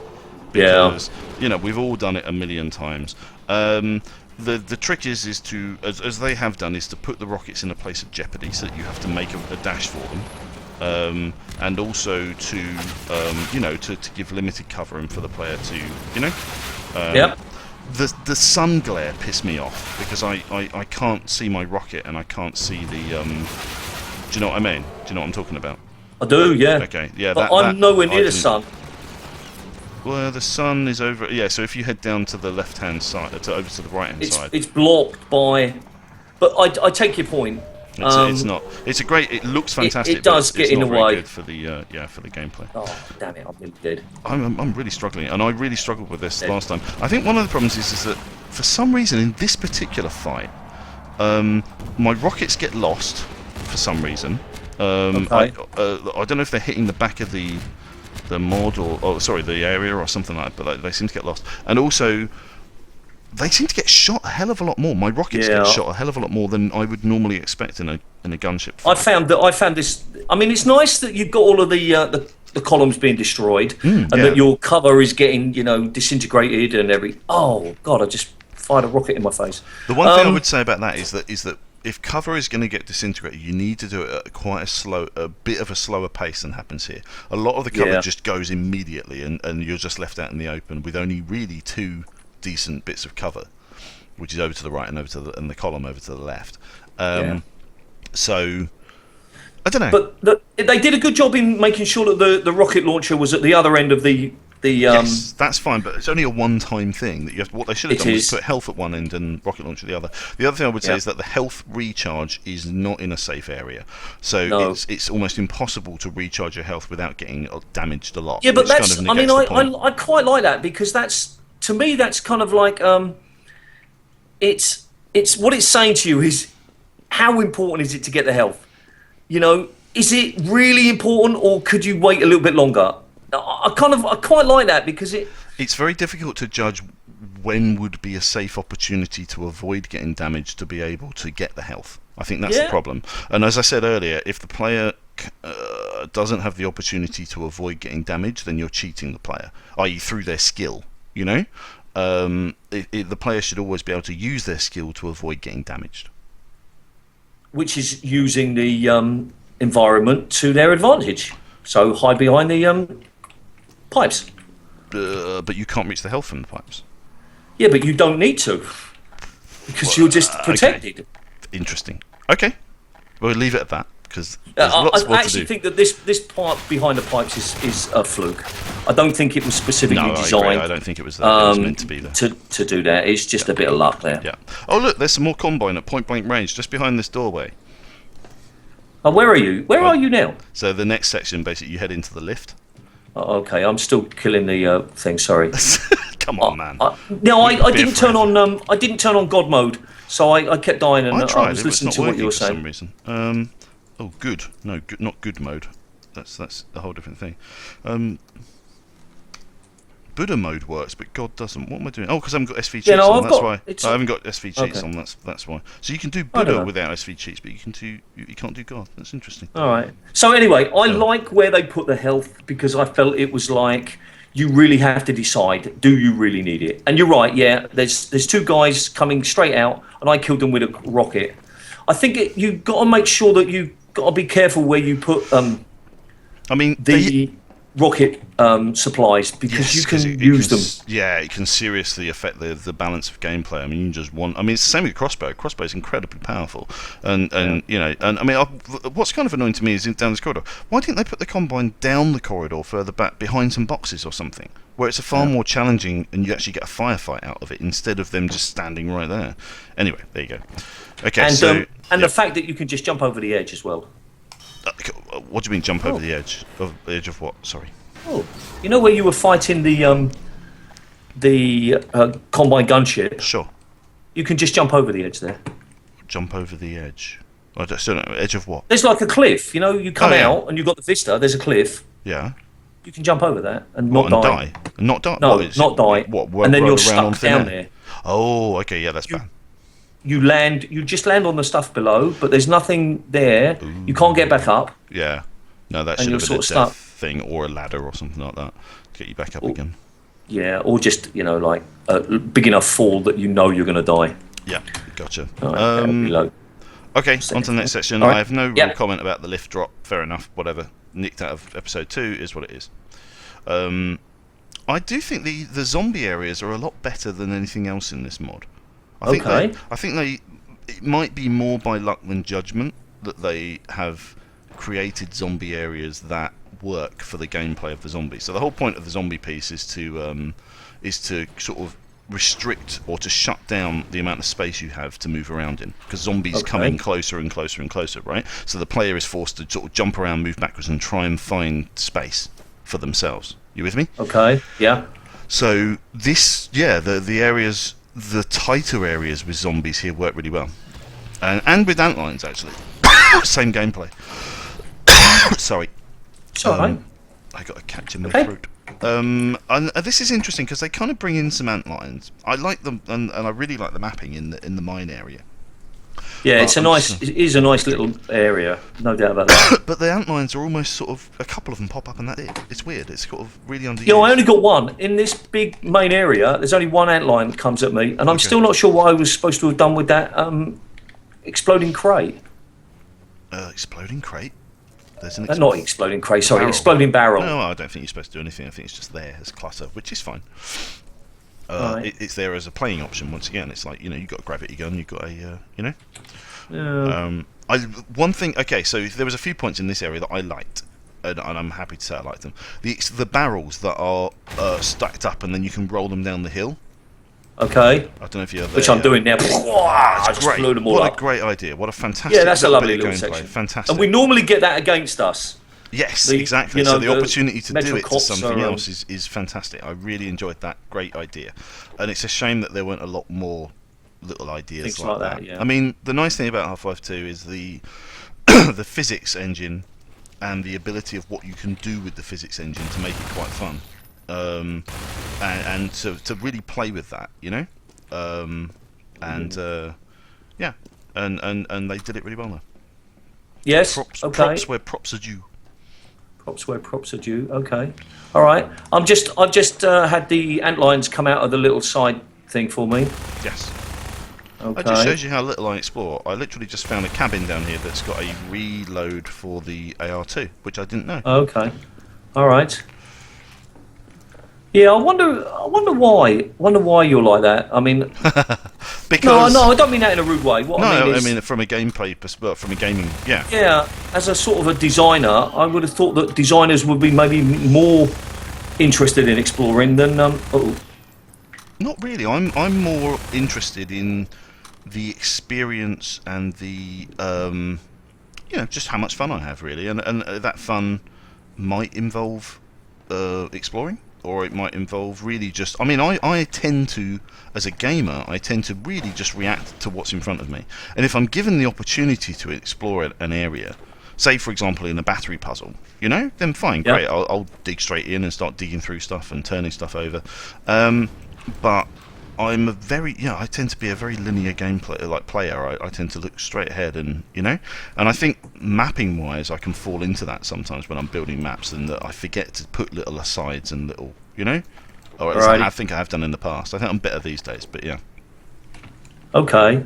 That's an interesting, I mean, how your gameplay style affects your mapping style. It's sort of something that we haven't really talked that much about. No, I think it's an interesting point, and I think that I think the whole point of mapping, or me mapping for Half-Life 2, is because what I'm trying to do is recreate Half-Life, right? I mean, the game I love and the gameplay I love, and luckily for me, the game that I love has lots of people who are good at creating making something new. And so I'm lucky that I love this game. Other people. I mean, one of the games I've been playing, or replaying recently, is the Jedi Knight series. I don't know if the first-person shooter Star Wars Jedi Knight games. And the maps for those are awful. The players, there were really no decent single-player maps that came out for that at all. How old was that though? I mean, it's older than Half-Life 2, so it's probably around 2000, maybe 2001. I think, maybe 99. That Jedi Outcast came out. It's got, but the thing about Jedi Outcast is it's got a great story and it's set in the Star Wars universe, but it's not about the regular same old characters. It's about Kyle Katarn and anyway. Where are you, by the way? I'm just about to go to the underwater tunnel. Okay, yeah, me too. Okay, great. And I think you turned off the power, have you? Nope. Good point. Thank you very much. Oh, damn it. so we are really lucky. But what I'm trying to do is recreate those perfect moments not recreate, but create my own perfect moments from Half-Life, and 2, and that excitement and that adventure, and also I think there's a thing of I felt that no one else is creating the map that I want to play. Yeah. Okay. So I'm going to create it. The problem with that is, of course, is that it's no fun because you created it. Yeah, I would imagine playing your own stuff is super boring. It's playable, and I don't hate it, but there's no surprises there. You know what I mean? Because I think if you're creating gameplay that works and gameplay that's fun, then it's replayable and you can play it a lot, and there's different outcomes and different situations. But I do think that you get so sick of your own mod by the time you finish with it that you don't really want to touch it with a barge pole. Once you've done. All right. So I'm heading. I think we've gone off topic here a little bit. Sorry. Let's talk about this mod. Where are you now? I'm just going through the underwater tunnel, which I love. I think that's a great idea. And coming out is a fantastic view. Got to admit that. Yeah, and I'm. That burning little section and the lighting and Once again, visuals. Great, no problem at all with this mod visually. It looks fantastic, and also the barnacles on the way under is a nice little gameplay section. It's like you're swimming along, you think you're going to drown, and suddenly you're like, oh god, now I'm even more trouble. They sort of ups the pressure on the player. It's a really good idea. Right. And how do you feel about the electricity, turning the electricity off? It's okay. It's a fairly. I think that you naturally head down that way anyway, because you don't consider the underwater bit to be a route to take, right? I mean, it's a surprise. It was a surprise to me when I started heading through and started and actually discovered it to be the way forward. I was like, oh. Well, the point I'm trying to make is that you were complaining about the battery puzzle. Yes. And this is no different, and yet. You just, I see the battery puzzle. Do you know what? I hadn't noticed. This is a good point, right? First time I played through it, I didn't know what that switch was for. Okay. I went down that corridor, I found a switch, I pressed it, and I was like, well, what did that do? And then I headed back, and I found an underwater tunnel, and I swam under it and carried on. So yeah, it was kind of presented in the wrong way. I don't think it's obvious enough that the water's electrified at the beginning. All right. Okay. All right, so I'm just about to jump in the little trolley thing. This is a nice little touch. You ready? You're in? I'm in. It's happening. Oh god, I've fallen out. Oh, okay. I'm not supposed to fall. I just fell out. And now I'm screwed. Right, I'm going to have to no-clip across the void. Damn it. Oh, that worked perfectly when I first played it. I thought that was a really nice touch. Like, it reloads, doesn't it? We talk about this more lot of storytelling, but in fact, we haven't had any storytelling for a long time. True, it almost sort of bookends the mod, doesn't it? Yeah. I'm not complaining. I'm just saying that it would have been nice if we would have had something. Because I've been alone. The characters and the story, and I think actually, because I've forgotten who they are anyway by now. Yeah, I think the characters would have been more important or more interesting if you had sort of maybe had radio messages coming through to you while you were playing. Yeah, or something. It's an interesting point about what is the best way to tell a story in a mod. I didn't get across the ravine. Oh, bad luck. Did I? Yeah, I think. Oh, no, sorry. I didn't. I got a no clip. So, there we go.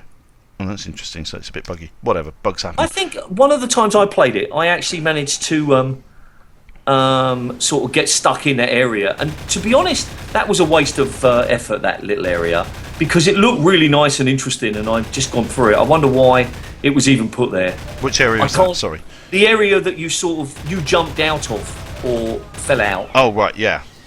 Before you get to the ravine. Yeah, I thought I was going back through an area I'd already played through, but I hadn't. I thought it was the same sort of corridor that you'd been through at the beginning, but it wasn't. It's actually something different.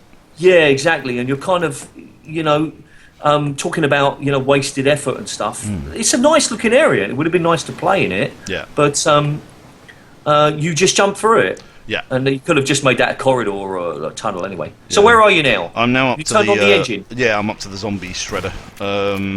And this area is a bit too big for what they're trying to do. There's too much space, basically.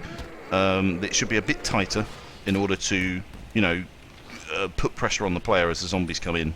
And the zombie shredder is a tool to be used. And the idea is that the player is supposed to guide the zombies into it, right?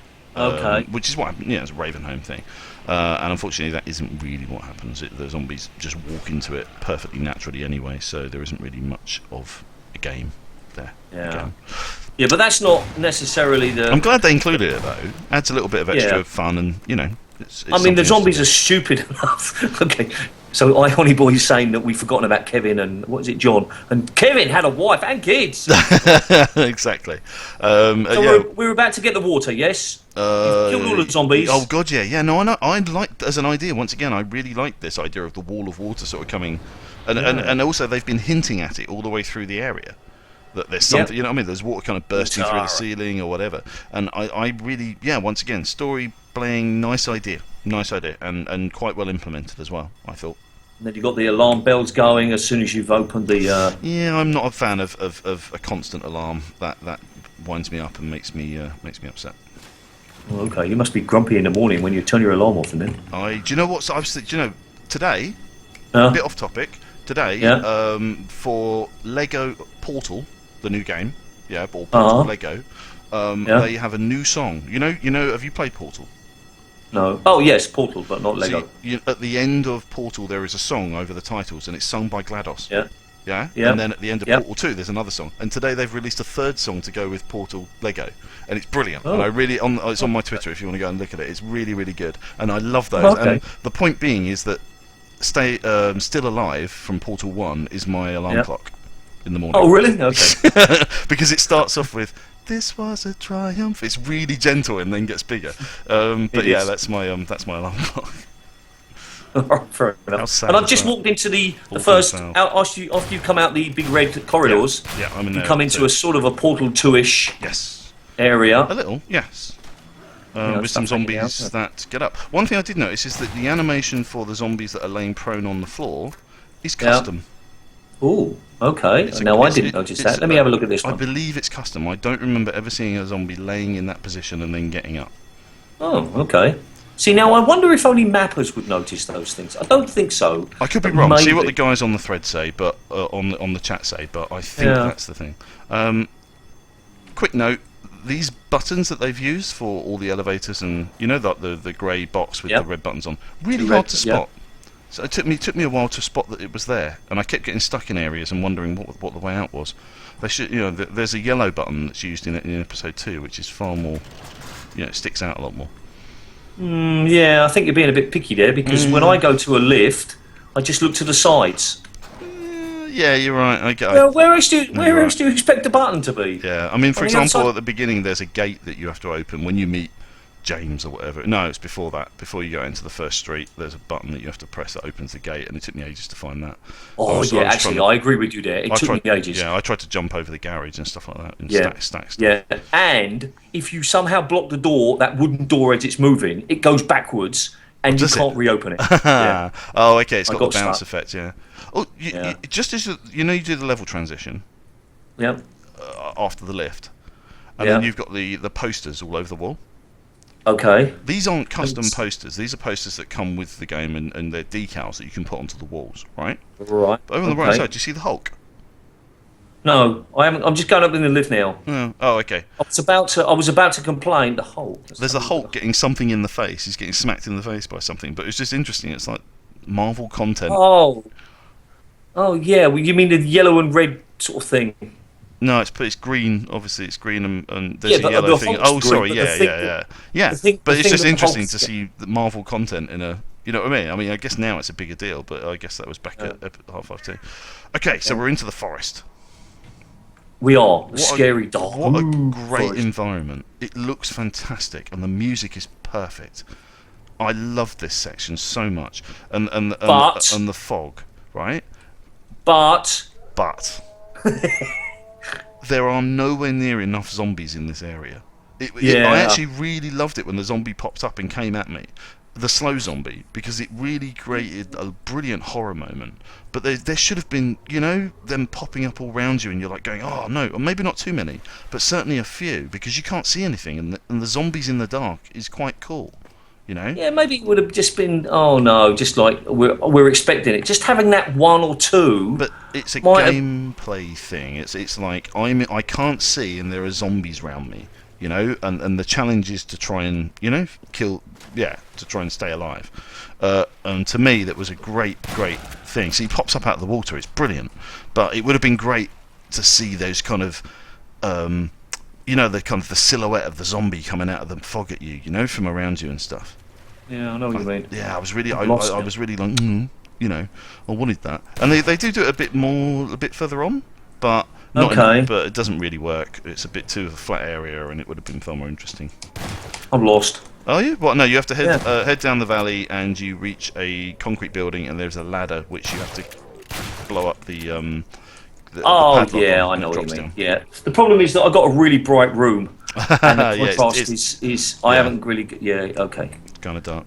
Alright, gotcha. But the look and feel of this area with the music, love it, absolutely love it. Massive, the highlight of the mod for me. But you're just saying that you wanted more zombies. Yeah, I think that whole, it was a bit of a shame that it was kind of a wasted environment. You know, you got great fog, great forests, creepy horror environment, but nothing to do in it other than move forward and kill one zombie. Uh-oh, I'm in trouble now. Shit. Zombine. Yeah, that's what I got. And, you know, Zombine used in a good place there. Actually. Yeah, that was a nice place. It's, you know, a little bit of cover, but you can't just run away. Clutter behind you, which means you kind of panic and you're trying to get out of the way. I mean, that's the whole point of the Zombine gameplay, is to try and shut you down and trying to get, you know, the idea is he's trying to get close to you and you're trying to get away. And a bit like Hunters in many ways, just like slower. Yeah, I mean, Hunters, you're also trying to avoid line of sight as well, because they shoot their flexlets at you and stuff. Yep. Right. I just took out two fast zombies with a combine ball from my AR2. It was fun, and that was quite good. I thought I missed one, but I didn't.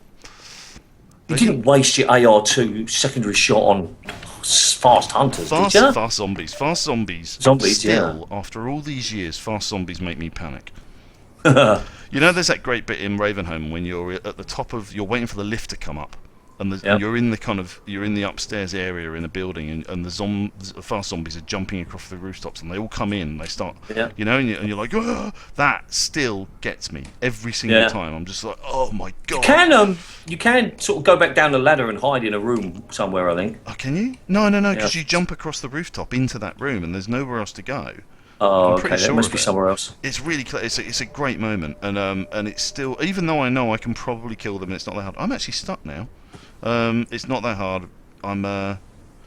I've come in, you know where the room where the Zombine was? Yeah. I'm in there, and I've gone around. There's 2 garage doors, but I don't know how to move forward.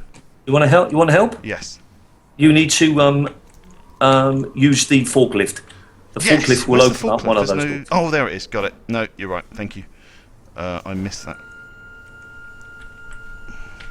And, you know, I actually thought that was a really nice use of the forklift truck, actually. It was a good idea. Yeah, that was a nice, clever. Yeah. Now, it's your job to talk about bad things, but again, you can jump over the cliff here and die. Ah, really? Yeah, and I mean, I'm all for exploring, but at the same time, I mean, it doesn't look like you can die. There's no reason for you to die. So stop the people. Is it not far enough to kill you? No, I mean, you can just sort of go down sideways if you wanted to. Yeah, there's a few missteps like that in this map. I mean, there's a bit when you get further onto the graveyard where you try and head up the road. There's a few. Oh no, wait! You can walk in the river. I don't know whether this was a mistake or not.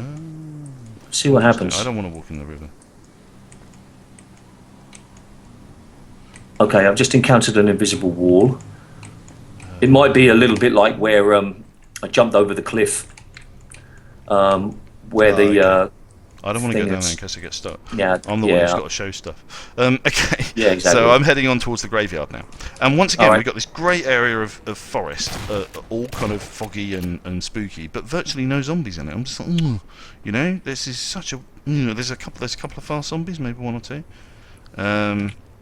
The graveyard itself is square and kind of boring. That was one of my things. Was like, come on, I think we could have done better than just a rectangular shape. Yeah, but most graveyards aren't more than rectangles anyway, are they? Well, no, but the point is you're trying to create a stylized fantasy, adventure, and some hills and sort of some big crucifixes on top of the, on top of the hill, silhouetted against the sky, and that, you want to kind of invoke that kind of horror movie type of situation, and instead it's just a square, flat area with no, anyway.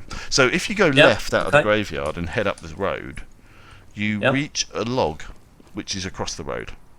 Yeah. And ahead of you is a power line, which it looks really good, silhouetted against the moon. Anyway, but you can't go any further. It's an invisible wall, and there's absolutely no reason for it, and it's frustrating. Yeah, it is. That could have been. Could have been made.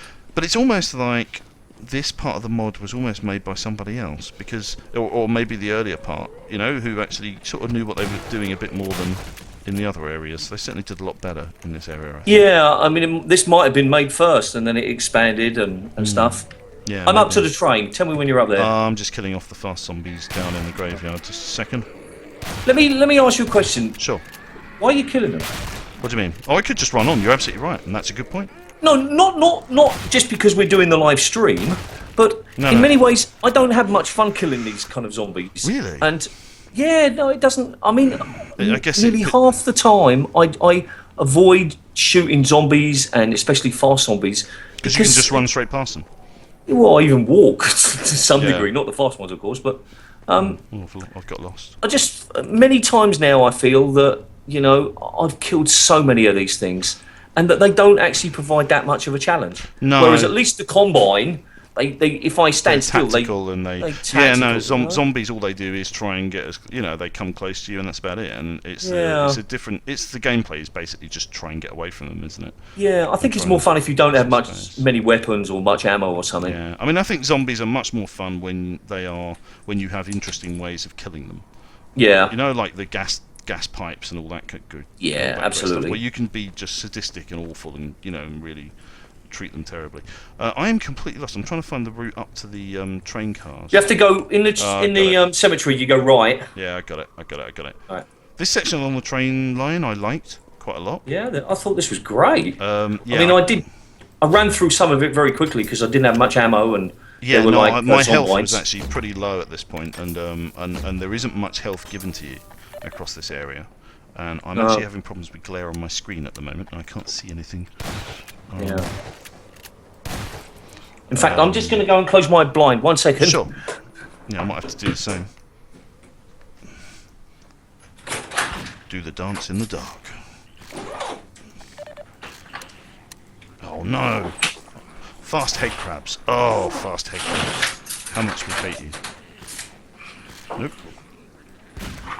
Okay, one of the cool things that we have in Spain, or at least in the northern Spain, and I'm pretty sure in the south as well, is these what we call persianas, which is like outside blinds. Yes. Thick, solid blinds. Yeah, and they come all the way down. They're for like security as well, right? Yeah, partly for security, but also because it gets so hot in the afternoon that you just have to pull them right down, and then it keeps the house cool. But it's also it's great because it means if it's really sunny and you want it to be dark, you don't have to worry about little curtains. You just pull the blinds down. So. Okay, so I can see now. So okay, I thought that this was an absolutely fantastic section with the trains. The train looks real. The train crash looks real. Sorry. Yes, agreed. I think it's very good too. I am currently struggling with ammo. All I've got is Magnum. The Magnum to play with at the moment, which is kind of frustrating, especially when you've got fast head crabs on the go. I really have a problem with fast head crabs. I love how much they creep me out.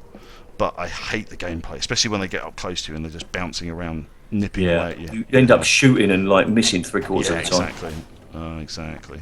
So I guess I've got a gravity gun. I should be using it, but there you go. I think the use of the Zombind here was really well done. Mm-hmm. Because yes, it's the perfect environment for them. It's it's kind of cluttered and difficult to get your way around. So absolutely, fully agree.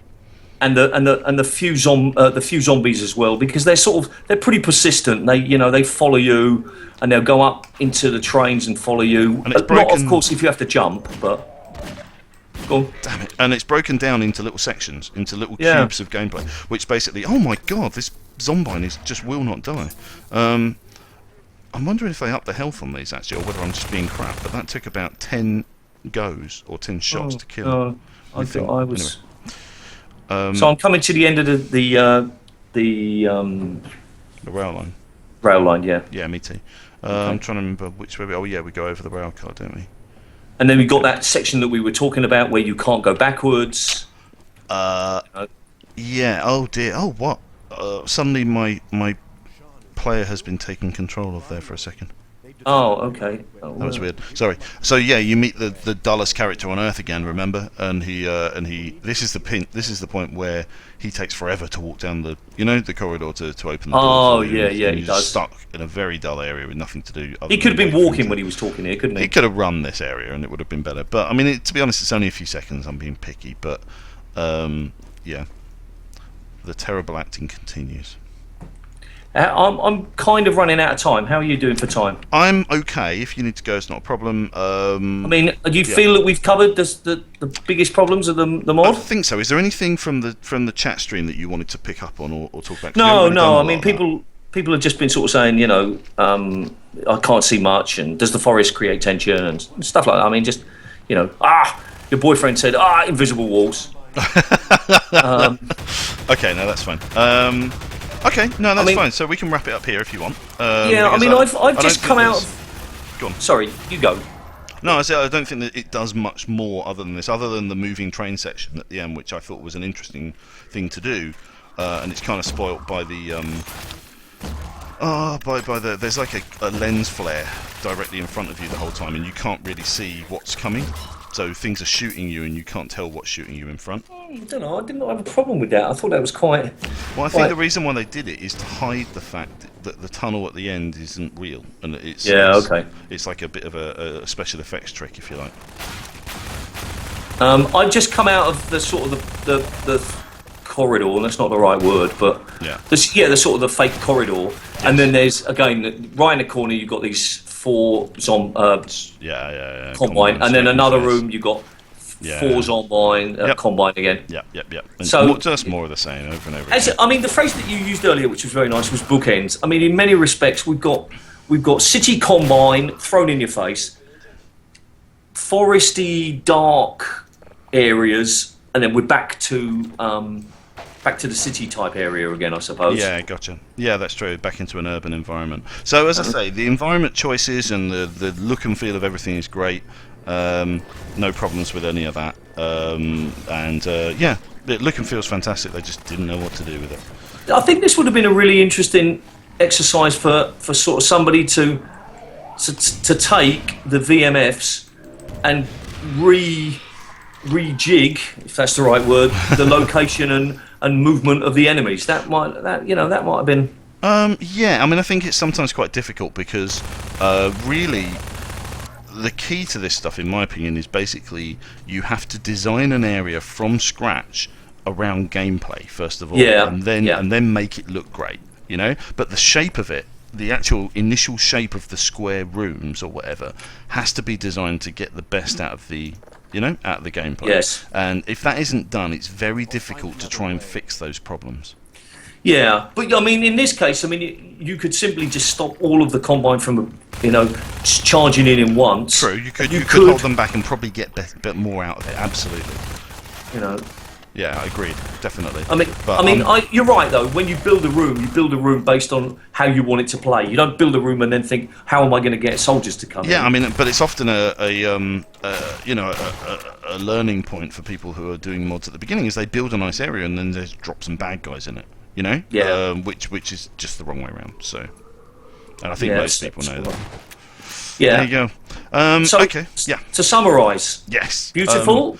Beautiful, but flawed in many ways. And I think this is, and as I say, I think this is a really interesting or a perfect example of people who wanted to create a mod and didn't, and knew how to map and make things look good, but didn't really understand the gameplay side of things at all. The reason for doing things. Exactly. So there you go. But thank you so much for joining us. And to be honest, I think you were a lot more constructive than I expected. Oh, thank you. I was expecting bloody-mindedness, quite frankly. Yeah. I mean, as we for the listeners here, Jim and I obviously had a little chat before we started this stream, and in general, most of the points that Jim makes are right. It's not about opinions; they're right. I mean, you shouldn't do things this way, but at the same time, there can be many situations which are open to interpretation. And that's hopefully what we've done today, which is, yeah, definitely put different views. Yes. For some of the things that people made. Design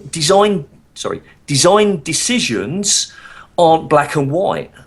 I think the interesting one that sticks to my mind is the location of the health when you're getting fired, shot at by the Combine gunship. You hated it. I loved it. Yeah, exactly. I understand your reasons for not feeling that it should be there, but those were exactly the reasons that I thought it should be there, because it was difficult. Yeah, no, I totally understand, and yeah, I think you're right. And obviously, all these things I'm talking about from my own personal perspective, and the things that I've learned, and or the things that I think I've learned. But you should you should also always be ready to relearn and to to keep an open mind about seeing things differently. And perhaps I need to do more of that. Well, maybe not so much that, but just. When you get feedback from beta testers. Oh, I do, and I do take it very seriously. I mean, there's nothing better than player feedback, and it's always right, 100%. Yeah, always right. Exactly. Never wrong. Yeah. So in that case, then, if you say that player feedback is always right, why is beta feedback is always right? Why is it never wrong when it's player feedback? No. Player feedback is always right too. If a player does something, it's my fault as a level designer. If a player does something, but what I'm saying is, if I say, I enjoy it when the Combine come running at me, and they're in the bunches, and you say, no, that's wrong because they're not supposed to be used that way. I think that it's more about, can it be better? Could you get more? How much gameplay can you get out of this mod? Right, if by just simply changing things to a small amount, you can get 10 times more fun out of it.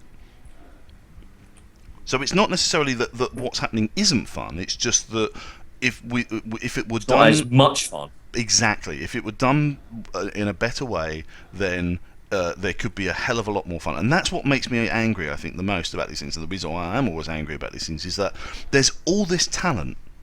And there is talent. Look at it. It's amazing. There's all this talent squandered because of these, of a lack of understanding about these things.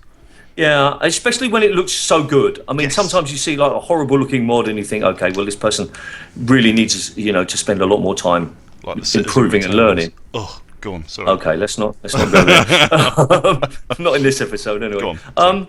So yeah, all right. So to recap, it was if it was a school report, could do better.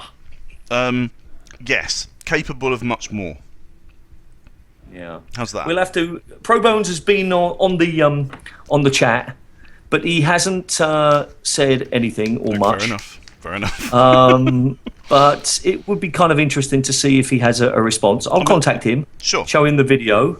See if he sort of got, I mean, many times people agree with you and say, yeah, you're right. But when I made that, I didn't really know any better, or I had this idea behind it, and maybe it didn't work out as well as I hoped. Yeah, and I think it's the same with all the mods that we've showcased and some of the other things. The reason why I'm upset is because it's like, damn it, this was, could have been awesome.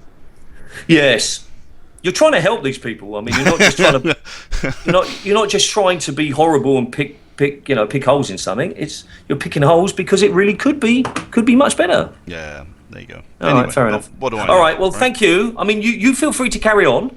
I mean, I've carried on. I'm on the train now. Oh, okay. I'm at the slow-mo section that I'm still in, so... All right, yeah, no problem. If you want to carry on, that's great.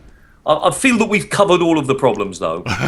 Fair enough. But it's your stream, so... Really, if you want to carry on, carry on. Well, why don't we get a verdict from the viewers? Do they want me to finish? All right, okay. On? Let's see. You start carrying on. I will do. Actually, I'm almost right there. I think there's a few technical glitches along the way in the end train thing, but I like the idea that they try to do something different with the ending as well. And I think hopefully we've given this mod the props where it's totally due, and yes. I do think that it was ambitious, and I think there's a lot of good stuff here as well. It's just, as I say, there's a shame that the gameplay side of things let it down. But and this is a gameplay analysis, like stream, so there you go. But I do like the fact that the ending train adventure-y bit is really a nice idea, and you know it's a little flawed. It's got some buggy elements to it, but it's nice to see a mod with some ambition. You know. Yes. So I mean, did you enjoy playing it? There were areas I liked, especially in the mines and the there were some nice areas there, as well as some very frustrating areas. Okay. So I'd give it like yes? So I would say 40%, maybe 30% of my time playing this I enjoyed. Oh, that's little. Okay. Yeah, as I say, I think that there's just too many. Yeah, and it's just not enough fun going on. Oh, I've been weapon stripped again. That's annoying. Anyway, sorry. Yeah. All right. Yeah. People want you to finish. Okay, I will finish. Thank you very much. In fact, since we're this close, I'll stay with you. Where are you now? I'm just coming through. Oh, and there's this thing of you have to hurry up to get on the train. That was a bit strange, wasn't it? There's a failure state if you don't reach the train in time. Yeah, I got that because I just sort of stopped and had a look round. Well, I think the thing is you don't realise that that's a problem. You know what I mean? Once again, it's like the players failed without realising that they. There was a risk of that, right? Yeah, I can't disagree with that. A bit frustrating. So, if there's a potential for the player to fail, you need to let them know that. Yeah, but I mean that happens sometimes. You just do something and you didn't realise. You shouldn't need to learn by dying. Okay, I think that should be your new nickname, Jim Partridge, aka you shouldn't need to learn by dying, because I think that's a great phrase. I really like that phrase. It's a well-known thing. It's like death. I mean, it's like if you.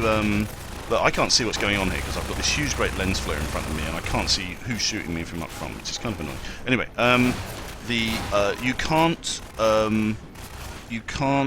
So death is obviously the player losing, right? So if you look at the best example is Tomb Raider, the original Tomb Raider game, right? There were so many failure states in that game where the player had absolutely no opportunity to know that there was a pit full of spikes at the bottom of the slope.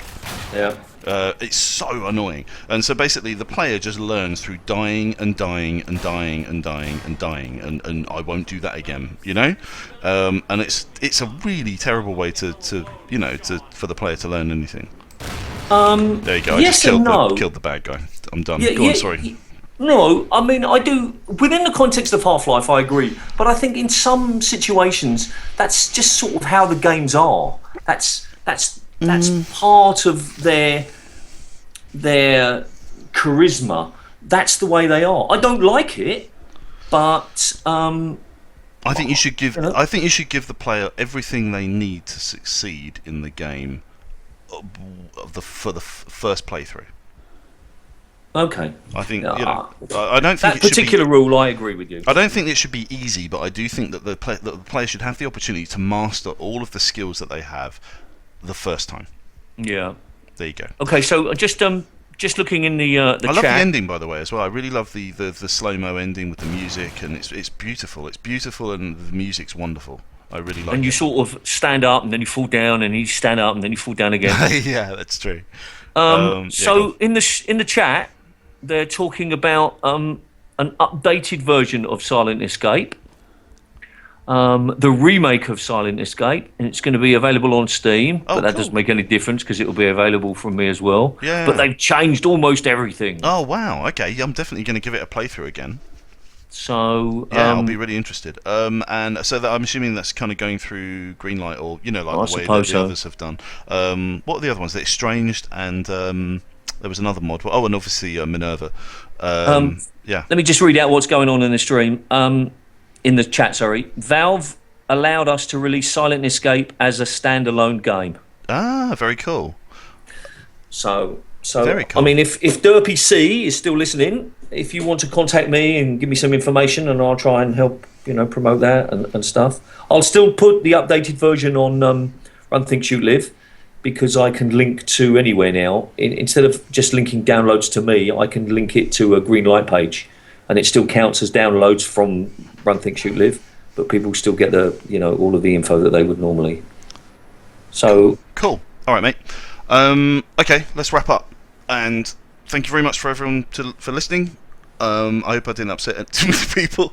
Well, I hope you the did. two of us. I hope you Or upset maybe, loads of maybe people. that was the point. Yeah, exactly. Anyway, so hopefully, though, it was interesting and useful and all that good stuff. And I think we're kind of doing these every other month. See, it says music there, David Lynch. I think this isn't David Lynch, the film director. I think this is David Lynch, someone Somebody else else. called David Lynch who's a composer or something. So, Okay. very cool, though. Love the music. Maybe you can tell us. All right, yeah. Well, I think it's every month. I mean, we missed one month, but Did we? besides that, yeah, or if we did, it was that's how it happened. But it's Yeah, not we're every kind of- other month. It's No, almost. we're doing it. We're doing it on an as and when basis as often as we can. Put it that way. Yes. So, and I think it's there's lots of other mods to cover. Please, please, please, can people suggest some mods? Okay, because I've got lots of different choices, but I don't know necessarily if they're going to be of interest. So if people Yeah. can comment on the thread, that would be great. Yeah, yes, you're right. If people want to suggest mods, we're more than happy to do that. And if you've just joined the stream or you joined the stream late, this will be available on the Run Think Shoot Live YouTube channel tomorrow. Fantastic. Thanks, mate. So that's great. Okay, So it was really good fun. thank you. Have a good afternoon, and I will You too. speak to you all soon. Thank you, listeners.